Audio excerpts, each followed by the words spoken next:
Hello అండి, మన ఛానల్లో పోస్ట్ చేసే కుకింగ్ రెసిపీస్కి చాలా మంచి రెస్పాన్స్ వస్తుంది. Thank you so much for the support. మీ అందరి సపోర్ట్తో ఇంకొక కొత్త రెసిపీతోటి మీ ముందుకు వచ్చేస్తున్నాను. అది కూడా స్నాక్ రెసిపీ విత్ పొటాటోస్. మనం చాలా స్నాక్ రెసిపీస్ చేస్తూ ఉంటాం కదా, సో అలానే ఇంకొక సింపుల్ రెసిపీ అనమాట. చాలా బాగుంటుంది, చాలా టేస్టీగా ఉంటుంది. సో చేసేద్దామా? Let's get started.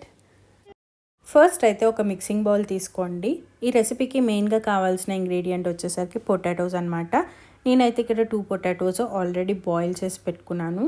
అవి 2 కూడా మిక్సింగ్ బౌల్లోకి యాడ్ చేసుకొని బాగా మ్యాష్ చేసుకోవాలి. ఇది మ్యాష్ చేసుకున్న తర్వాత ఇందులోకి ఫైన్గా చాప్ చేసుకున్న ఆనియన్స్, గ్రీన్ చిల్లీ, అల్లం వేస్తున్నాను. అండ్ ఇందులో పన్నీర్ కూడా యాడ్ చేస్తున్నాను. పన్నీర్ మంచిదని చెప్పి, ఒకవేళ మీకు ఇష్టం లేదు అంటే పన్నీర్ స్కిప్ చేసేసుకోవచ్చు. నేనైతే క్రమ్స్ చేసుకుని యాడ్ చేస్తున్నాను. తర్వాత ఇందులో కొద్దిగా కొత్తిమీర కూడా యాడ్ చేసుకోండి. అండ్ ఇక్కడ నేను బైండింగ్ కోసం అటుకులు అండ్ ఉప్మా రవ్వ కూడా యాడ్ చేశాను. ఆ క్లిప్పింగ్ నా దగ్గర మిస్ అయింది. మీరైతే డెఫినెట్గా మిస్ చేయకుండా యాడ్ చేసుకోండి. తర్వాత మనం స్పైసెస్ కూడా యాడ్ చేసుకోవాలి.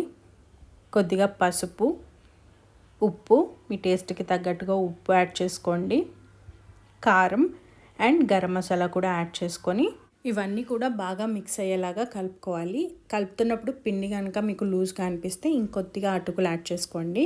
పిండి అనేది బైండింగ్కి ఈజీగా ఉండేలాగా చూసుకోండి. పిండి మిక్స్ చేసుకున్న తర్వాత ఇప్పుడు దీన్ని చిన్న చిన్న బాల్స్ లాగా తీసుకొని వీడియోలో చూపిస్తున్నట్టుగా ప్రెస్ చేసుకోవాలి. హోల్ అనేది గారెలకి ప్రెస్ చేస్తాం కదా, అలా ప్రెస్ చేయాలి. కానీ బ్యాక్ సైడ్ హోల్ రాకుండా చూసుకోండి. ఓన్లీ ఫ్రంట్ వైపే గుంతలాగా రావాలన్నమాట. ఇప్పుడు ప్రెస్ చేసుకున్న తర్వాత బ్యాంబినోలో డిప్ చేసుకొని అన్నీ స్ప్రింకిల్ అయ్యేలాగా చూసుకోవాలి. నేనైతే ప్లేట్లో బ్యాంబినో తీసుకొని స్ప్రింకిల్ చేస్తున్నాను. అలా అయితే ఈజీగా స్ప్రింకిల్ అవుతుందని చెప్పి, మీకు ఎలా వీలుంటే అలా స్ప్రింకిల్ చేసుకోండి.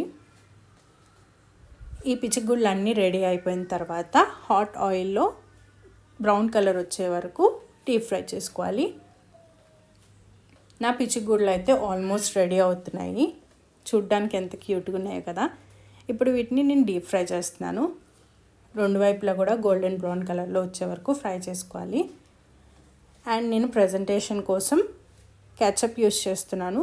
అండ్ రియలిస్టిక్ లుక్ కోసం ఫూల్ మకానా యూస్ చేస్తున్నాను. చూడ్డానికి చాలా క్యూట్గా ఉన్నాయి. టేస్ట్ కూడా చాలా చాలా బాగుంది. సో మీరు కూడా ఒకసారి ట్రై చేసి రెసిపీ ఎలా వచ్చింది అనేది కామెంట్ సెక్షన్లో చెప్పండి.